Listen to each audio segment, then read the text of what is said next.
आज दूसरे रोज भी मलका कोहिस्तान मरी में बर्फबारी का सिलसिला वक्फे से जारी है। बर्फबारी से मरी में अब तक 1.5 फीट के करीब बर्फ पड़ चुकी है। उधर इंतजामिया भी हाई अलर्ट पर है। मरी के तमाम दाखिली और खारजी रास्ते खुले हैं। सयाहों ने भी बड़ी तादाद में मरी का रुख कर रखा है। जबकि इस मुतालिक तफसीलात क्या हैं, आरिफ सही से जानते हैं। जी आरिफ। आज दूसरे रोज भी मलका कोहिस्तान मरी में बर्फबारी का सिलसिला जो वक्फे से जारी है। सर्दी की शिदत में भी गैर मामूली इजाफा हो चुका है।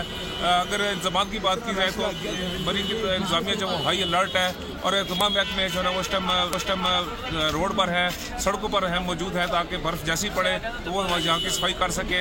अगर सेव की बात की जाए तो सेव भी काफ़ी तादाद में यहाँ पर पहुँचे हुए हैं जो यहाँ के खूबसूरत मौसम और गिरती बर्फ के नज़ारों से खूब लुत्फानंदोज़ हो रहे हैं। मेरे साथ इस टाइम एक फैमिली साहब भी मौजूद है, बच्चे भी हैं, उनसे पूछते हैं कि यहाँ पर मौसम और नज़ारे कैसे हैं।